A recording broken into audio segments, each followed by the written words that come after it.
Hello everyone, I hope you're comfortable. I'm very nervous.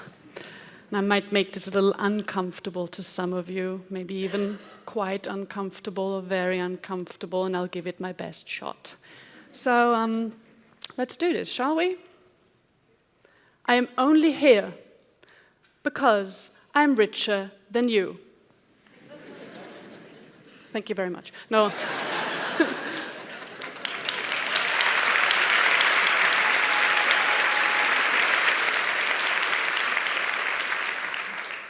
I was born into a family that owns a fortune from pharma industries. I was told I was going to inherit a large sum, become a multimillionaire, and I should have been grateful and happy. And I was angry and frustrated because becoming an HNWI, a high net worth individual, meant that I could no longer ignore the systemic problem underlying it. Also, high net worth. We see money really influences our hierarchy in society. I prefer high net wealth individual. And that's what I'm going to be talking about, net wealth. Not income, not debt. In my case, my fortune means that my money is more than just its performance of covering the cost of living. It becomes mere potential. What a privilege, right? Well, privileges are not rights.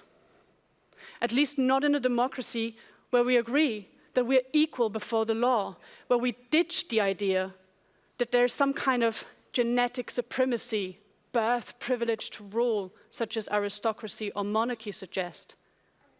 We needed to level the playing field because nature's unfair. We're not naturally born equal. Some are shorter, taller.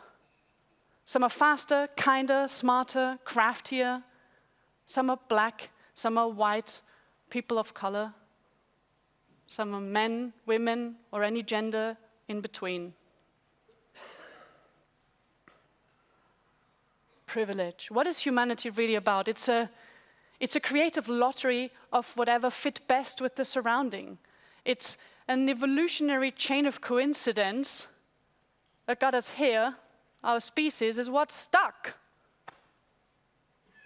What is humanity about? If it's not about strength and fitness as we think nowadays. I mean, what use is a six-pack if you're alone?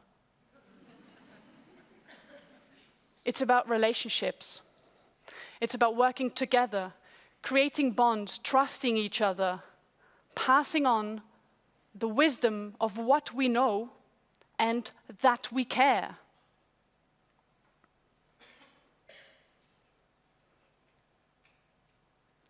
Well,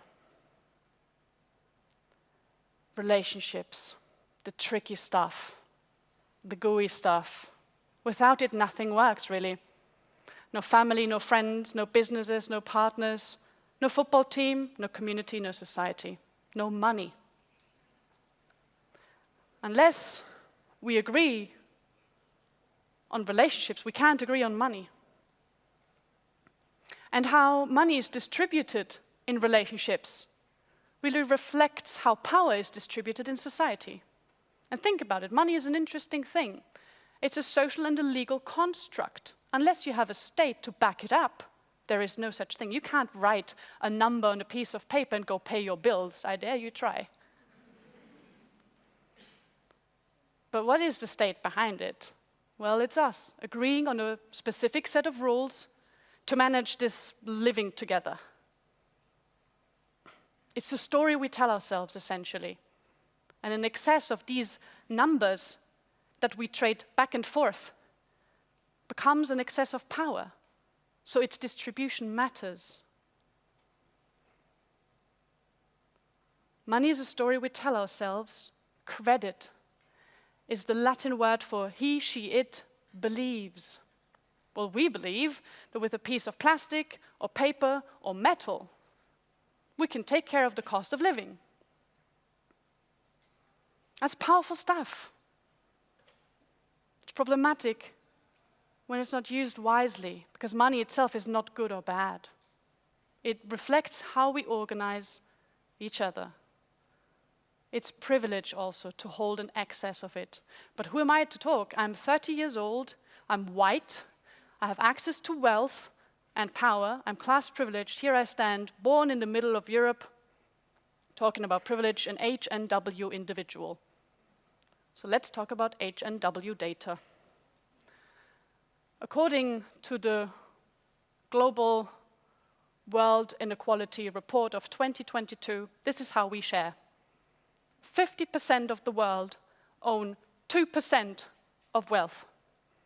Not only does it imply that the other 50% own 98% of wealth, it gets worse because 10% of people own 76% of wealth, and at the very top, we concentrate 38% with just 1% of the world population. That's roughly 51 million people. Have you ever thought about this and where you stand in this? Because according to this data, as soon as you own at least 807,300 euros of net wealth, you're part of the top 1%. That's right. You don't even have to be a millionaire to be among the richest percent of the world.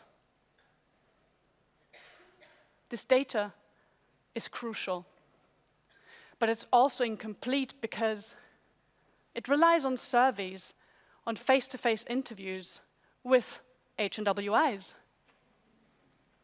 And they tend to not be wealth transparent. Actually, even a 0% wealth tax would enforce collecting data that then can give us a quality input of how we distribute wealth, land, and power. So what now? How can we do this? We have to believe in a story of society. We have to believe in doing this together. We have to ditch the idea of privilege. We have to go democracy all the way.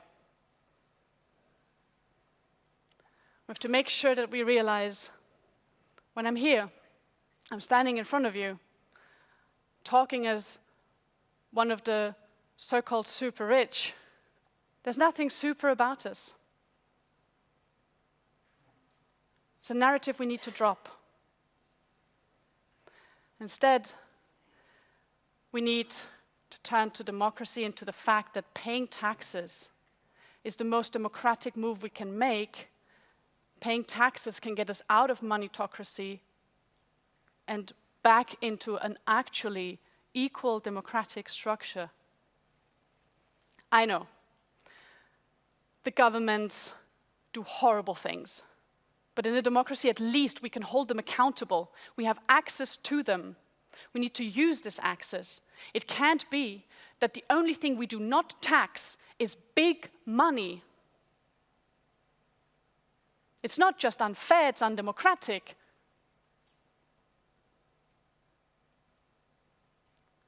We need to deal with this, and it's going to be rough, and it's going to take a lot of figuring it out among ourselves, how we tax wealth. And I'm here telling you all this, and it's really easy, right? Coming from my background. But I believe in democracy. I believe in freedom, as Hannah Arendt and Albert Camus define it, as the duty of working together, realizing you have to see eye to eye. You don't get what you want just because you want it. That would be liberation, but that's a privilege as well. And unless everybody is privileged, which means nobody is privileged, that's unfair. Freedom requires equality, politically and financially. To prove my point, I have chosen the most boring and least sexy topic of them all, which is taxation. It got me on a TEDx stage.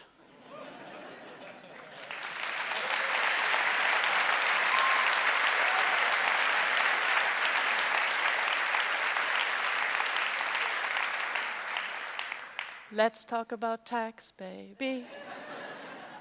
Let's tax you and me. I advocate for tax justice because I need society to claim back power over the public resource that is money. At the moment, my fantasies can overrule public interest just because I'm wealthy. You can hold governments accountable, but not multimillionaires. And I'm telling you, the money is there. We super rich could have saved the world had we wanted to. We have the money, we can afford it, but we don't. And guess what? It's even worse because it's not our job. It's not one person's job, it's not 1%'s job, it's not one group's job. It's our collective duty and responsibility to each other. A shitload of work. And yes, in a Marvel movie, you can wait for a billionaire in a shiny armor with a magic glove and gemstones on it, snapping his fingers, and the world is saved. But in the real world, we have complex crises. We have even messier relationships if it's not structural, just individually. We have a state that reflects the way we discriminate each other. But it also shows how far we have come.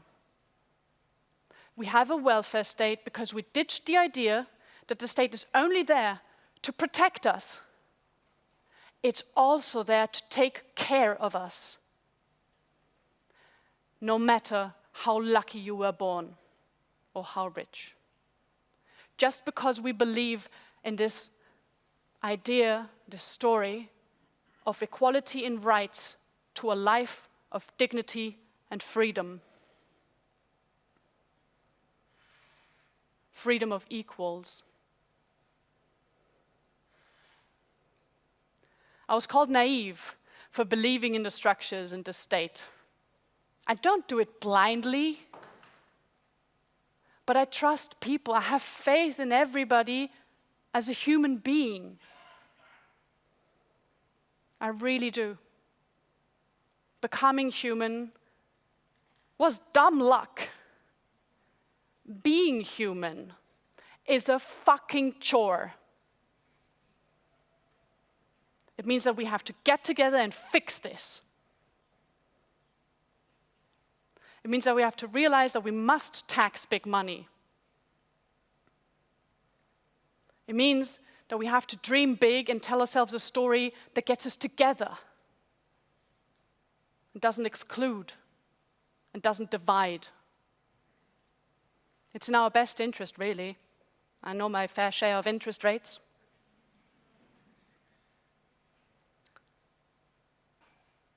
So what now? I say, let's dream together. You still comfortable? Well, guess what? Comfort kills creativity. So much for dreaming, right? I think leaving the comfort zone really is the only way to save it. Money is a powerful tool, not good or bad, mirroring back to us how we interact. There's this narrative with wealth, protect and grow, which means hoarding. But just as you can't hoard security and freedom, they only grow when you share them. Let's use this narrative and apply it on democracy. It's the only heritage worth protecting and growing. That's a story we could tell ourselves. Money, everything, is a story we tell ourselves. Why not this way? And with money, it's such a powerful one. Taxation is sharing that power. Redistribution is sharing back. You could say, democratically taxing money is an idea worth spreading. Thank you very much.